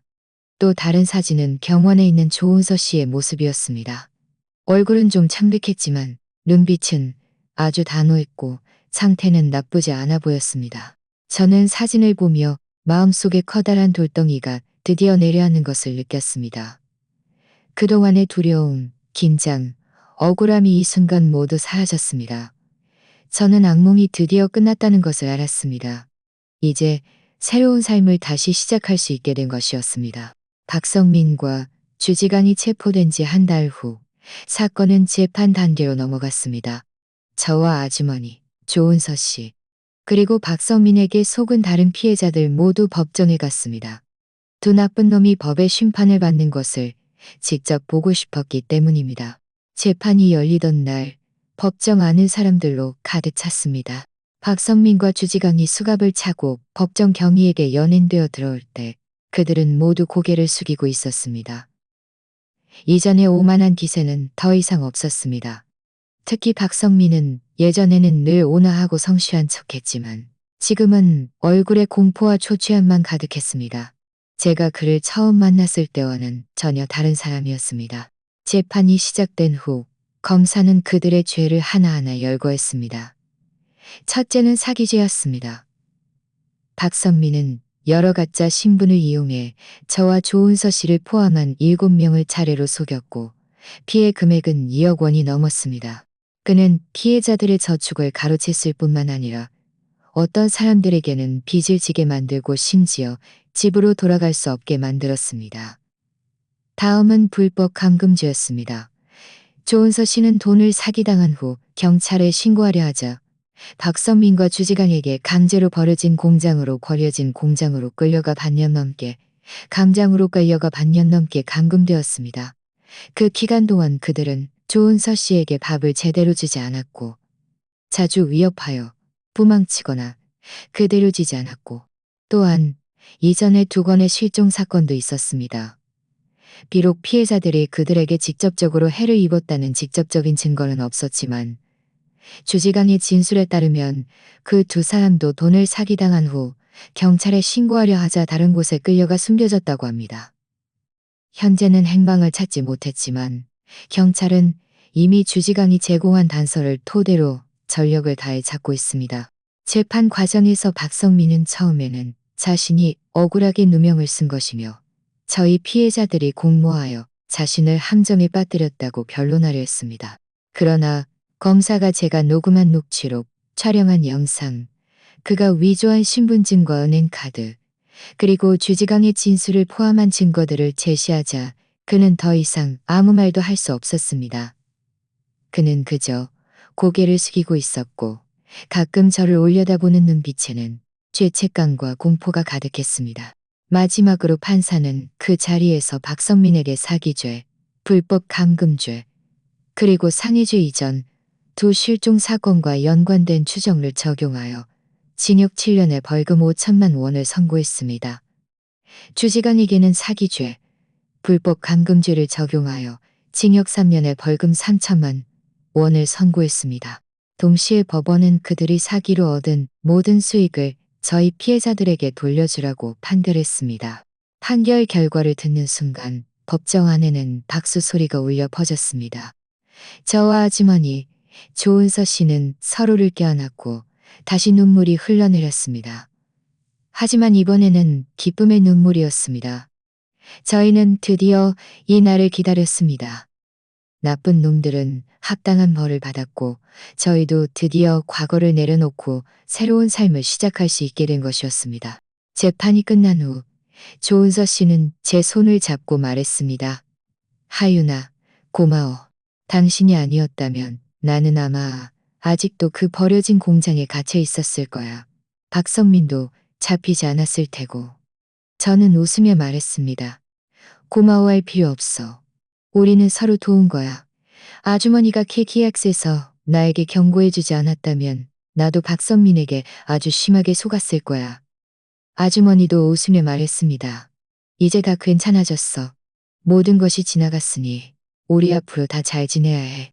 그 후로 저희는 박성민에게 사기당했던 돈을 되찾는 일로 바빴습니다. 비록 모든 돈을 다 돌려받지는 못했지만 적어도 대부분은 회수할 수 있었습니다. 이것만으로도 저희는 아주 만족했습니다. 저는 이전에 박성민과 살던 집을 정리하고 새로운 아파트 단지로 이사했습니다. 새로운 휴대폰 번호도 바꾸며 완전히 작별하고 싶었습니다. 수아도 늘 저와 함께 해주며 새집 정리를 도와주었고 새로운 직장을 찾아 새로운 삶을 시작하라고 격려해 주었습니다. 저는 수아의 조언을 따라 제가 좋아하는 직업을 찾았습니다. 서점에서 점원으로 일하며 매일 책과 함께 지내니 평화롭고 충실한 나날을 보낼 수 있었습니다. 조은서 씨는 병원에서 일정 기간 요양 후 건강을 회복했습니다. 그는 아주머니와 함께 작은 슈퍼마켓을 열었는데 장사가 꽤 잘 되었습니다. 저희는 자주 함께 밥을 먹고 쇼핑을 하며 친자매처럼 지냈습니다. 조은서 씨도 서서히 그림자에서 벗어나 얼굴에 미소를 되찾았고 새로운 친구들도 사귀었습니다. 반년쯤 후 저는 김경희님에게서 전화를 받았습니다. 그는 주지간이 제공한 단서를 토대로 경찰이 이전에 실종되었던 2건의 사건 피해자들을 찾아냈다고 말했습니다. 그들은 박성민과 주지강에게 숨겨져 있었지만 다치지는 않았고 지금은 가족들과 재회했다고 했습니다. 이 소식을 듣자 저는 너무나 기뻤고 마음속의 마지막 돌덩이까지 완전히 내려놓을 수 있었습니다. 지금의 저는 매일 평화롭고 충실한 삶을 살고 있습니다. 아침에는 서점으로 출근하고 오후 퇴근 후에는 수아와 함께 쇼핑을 가거나 아주머니와 조은서 씨와 함께 밥을 먹으며 이야기합니다. 가끔 과거의 경험을 떠올리면 아직도 좀 무섭지만 그보다 더 큰 것은 감사함입니다. KTX에서 그 아주머니를 만난 것에 감사하디요. 제가 포기하지 않은 것에 감사하며 나쁜 놈들이 벌을 받은 것에 감사하며 저는 또 한 가지 진리를 깨달았습니다. 나쁜 사람을 만났을 때 두려워해서도 물러서서도 안 된다는 것을요. 용감하게 나서서 법의 무기를 들고 자신을 보호해야 합니다. 동시에 정의는 늦을지언정 결코 오지 않는 것이 아니라는 것을 믿어야 합니다. 우리가 끝까지 버틴다면 분명 빛을 볼 수 있을 것이고 자신에게 속한 행복한 삶을 맞이할 수 있을 것입니다. 가끔 저는 KTX 안의 그날을 떠올립니다. 아주머니가 저에게 건네준 그 쪽지가 아니었다면 제 인생은 아마 다른 모습이었을지도 모릅니다. 저는 아주머니에게 정말 감사하고 저를 도와준 모든 분들께도 감사드립니다. 앞으로의 날들은 아직 많이 남았습니다. 저는 이 감사함을 안고 잘 살아갈 것이고 언젠가 제가 도움받았던 것처럼 도움이 필요한 사람들을 돕기 위해 최선을 다할 것입니다. 오늘 이야기가 마음에 드셨다면 좋아요와 구독 부탁드립니다. 어떤 종류의 이야기가 더 보고 싶으신가요? 댓글로 여러분의 생각을 공유해 주세요. 저희는 계속해서 새로운 이야기를 들려드리겠습니다.